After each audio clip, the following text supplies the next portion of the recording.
¿cuál fue el segundo pilar para entrar en materia?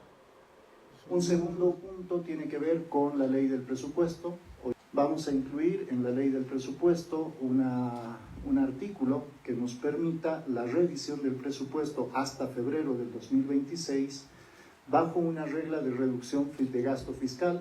Por lo menos vamos a reducir en 30% el gasto fiscal para el 2026.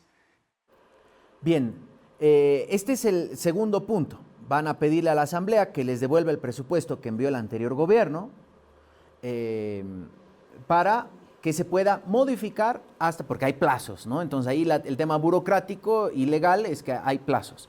Y que pueda modificarse el presupuesto para una reducción de hasta el 30%.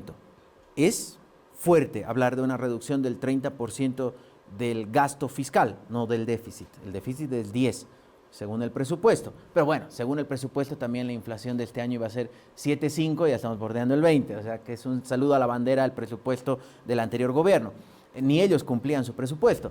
Pero la pregunta es, ¿de dónde se puede achicar el gasto un 30%? ¿Esto nos debe preocupar o no?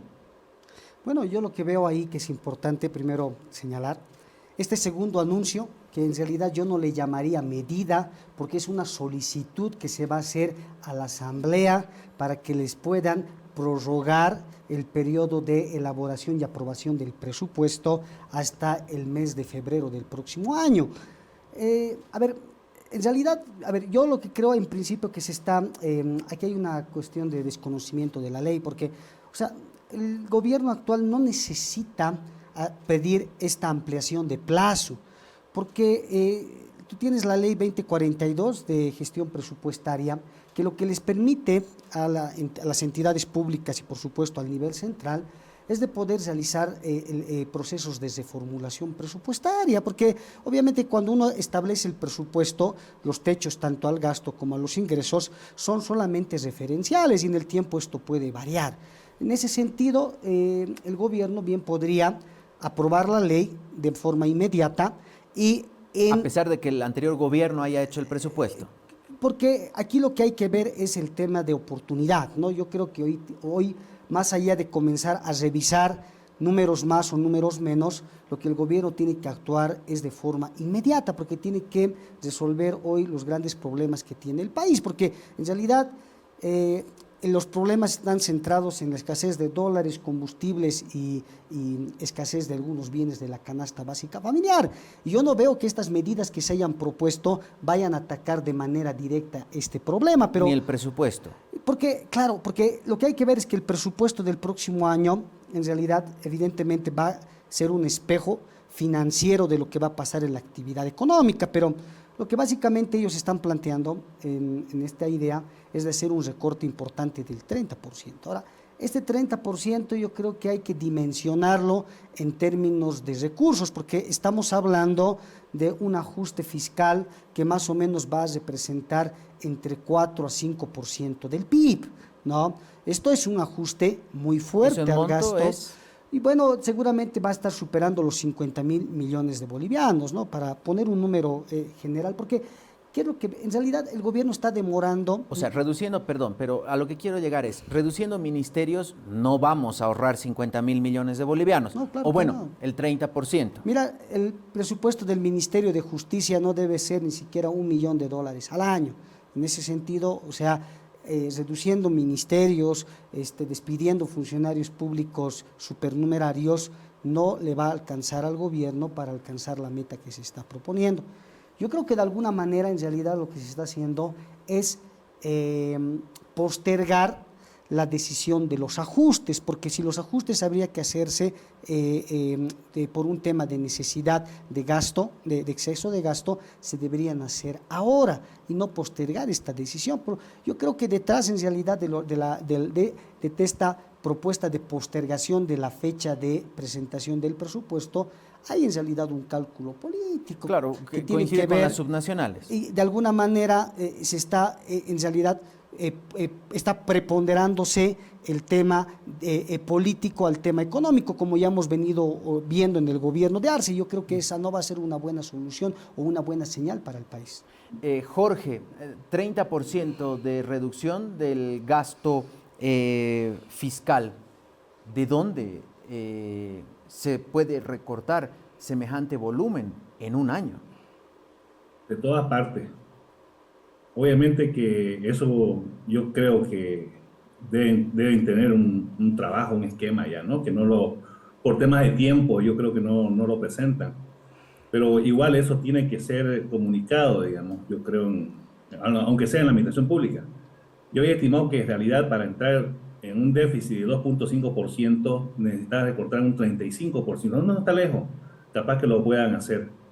Eh, hay que achicar el Estado, es la primera regla y el primer paso en realidad, el tema de disminuir los gastos. Y en medio de todo esto, estoy seguro que está el tema de la inversión pública, que se va a tener que congelar o seguramente se va a hacer más eficiente. Se tiene que definir qué proyectos son los que van a continuar o van a ser ejecutados este año. Aparte el tema de la propaganda política, que son varios millones ahí. Y bueno, tendríamos que revisar y tener el listado de repente de todo lo que es el Estado, porque el presupuesto no solamente está vinculado al nivel central, ¿no? Hay que ver también el tema de los recortes. Por eso el tema de la devolución del presupuesto es para que municipios, gobernaciones, universidades puedan hacer los ajustes necesarios para llegar a ese 35% o 30% de reducción. Ese trabajo seguramente lo van a estar comentando en las siguientes semanas, lo van a hacer. Ahora, aprovechando que tengo la palabra, en el tema, por ejemplo, de impuestos, es importante ver dos cosas. Si bien el impacto no es significativo, 1%, pero estos impuestos tienen un alto componente de incentivo o más bien desincentivo, ¿no? El ITF por los dólares en la banca, el impuesto a la grande fortuna por un tema de cuidado y esconder el patrimonio, ¿no? El impuesto al juego surgió de una pelea entre García Linera y el gerente Bingo Baití. Y no hemos tenido, yo creo, desde mi punto de vista, resultados que te puedan mejorar el tema de recaudaciones como tal, ¿no? Por otro lado, el tema de que si estamos nosotros con una inflación elevada, la teoría económica, ¿qué nos dice? Nos dice que tenemos que aplicar medidas restrictivas. Y eso creo que lo sabían los candidatos en la campaña, solamente que la población no lo sabe. Las políticas restrictivas en lo fiscal significan que tenés que incrementar los impuestos. No creo que lo hagan, sí lo van a mantener, pero algo que es muy importante y lo que estamos esperando, me incluyo, es el tema del famoso peronazo tributario, que ahí sí, por ejemplo, vas a tener una fuente de ingresos. Yo estimo que si hace un buen programa de peronazo, la recaudación extra que va a tener el Estado va a alcanzar por lo menos los 2.500 millones de dólares a tipo de cambio oficial, ¿no? Eso quería comentarte, querido Diego. Gracias, Jorge. Mauricio, antes de entrar en materia específica del tercer anuncio, que tiene que ver con los impuestos, y ahí de repente vamos a arrancar con Mauricio la siguiente ronda, pero Mauricio, en tema de recaudación del Estado o del gobierno nacional, ¿cuánta de esta recaudación más o menos viene de nosotros, de los impuestos? ¿Se tiene una estimación de aquello? Sí, en realidad a octubre del 2025, hace un par de semanas, el señor Mario Casson dio una conferencia de prensa y entre el IVA, el IUE y el IT tenemos más o menos 25.000 millones de bolivianos. Son los tres principales impuestos que recaudan ingresos en el país. Y el IVA lo pagamos todos. El IVA lo pagamos tú, yo, cuando vamos a comprar un bien al supermercado, el IVA viene dentro del precio, lo que significa que yo estoy pagando un IVA. Por otro lado, las empresas, al menos las formalmente establecidas, pagan también un IUE y naturalmente también pagan un IT, porque en realidad el IT lo pagamos todos porque es un impuesto ciego. Le decimos ciego porque grava absolutamente todo. Entonces, sí, gran parte de esos impuestos de los que hoy por hoy el señor Mario Casson se jacta de haber recaudado, en realidad emergen de actividades formales en las que incurrimos tú, yo, Jorge y compañía. Mauricio, una pregunta para hacer una modificación en el tema impositivo. Por ejemplo, una promesa en campaña que acá en este programa nos la hizo el actual ministro de Economía es la eliminación del IT, este impuesto ciego que usted menciona.